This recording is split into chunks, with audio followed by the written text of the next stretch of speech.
दूर अफ्तादा इलाकों में तलबा की हौसला अफजाई के लिए अमृत चैरिटेबल ट्रस्ट ने कोचर फाउंडेशन के इश्तराक से त्राल के नारस्तान, गुतरू और लाम में मुस्तहिक तलबा में स्कूल बैग और स्टेशनरी तकसीम करने के हवाले से तकरीबात का इनेकाद किया।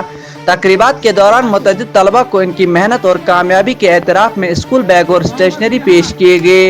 इस प्रोग्राम की क़ियादत अमृत चैरिटेबल ट्रस्ट के चेयरमैन डॉक्टर हरबख्श सिंह ने की, जबकि महकमे तालीम के मुलाजमीन भी इस मौके पर मौजूद थे।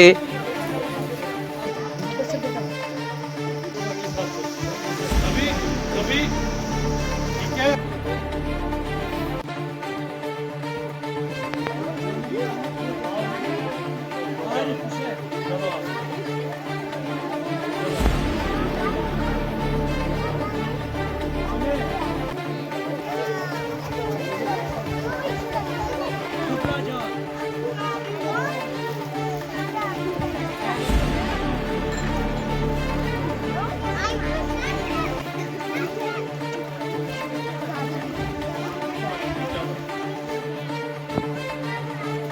आपको पता है कि पिछले 5 सालों से मैं एक ट्रस्ट जो है मेरा अमृत चैरिटेबल ट्रस्ट और जो कोचर फाउंडेशन है उनकी वसादत से हर साल हम कोई 1500 बच्चों को स्टेशनरी किट और बैग देते हैं और एक डिजिटल क्लासरूम भी हर साल देते हैं। तो उसी प्रोग्राम की कड़ी थी, क्योंकि हमने ये कोई ट्राइबल एरिया के कोई तकरीबन 10 स्कूल थे। तो जो मेरे साथी हैं यहाँ, चाहे यूसुफ साहब हैं, शबीर बाबा साहब हैं, नुंदकाक जी हैं, या हमारे मुश्ताक साहब हैं, और बाकी साथी जो मेरे जुनेद साहब हैं, ये फिरदौस साहब हैं, बाकी लोग हैं, हकनवाज साहब हैं, ये मौलवी साहब हैं, तो खासकर मजीद साहब है वागड़ के। तो ये हमेशा मुझे कहते रहते हैं कि पॉलिटिक्स के बगैर भी हमें कुछ काम करना है, क्योंकि हम अगर सिर्फ ये सोचें कि हमने सिर्फ फंड बांटने हैं तो वो कोई भी कर सकता है। अगर हम किसी आदमी को,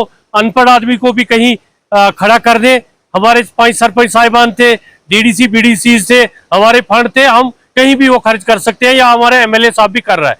लेकिन अदर देन दैट, अगर हम कहीं पे आप कुछ चैरिटी करते हो, लोगों तक पहुंचते हो, आप देखो कितने गरीब बच्चे आपने देखा।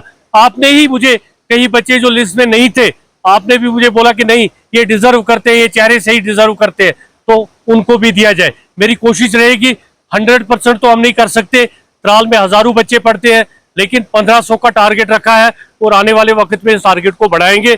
और डिजिटल क्लासरूम आज तक 2 लग चुके हैं, एक कहलील में लगा है, एक रटसुन में लगा है, और तीसरा गुरु नानक पब्लिक स्कूल त्राल में लगेगा, और चौथा जो है वो आरिपल जोन में लगेगा अगले साल का। तो यही हमारी आज की तकरीब थी।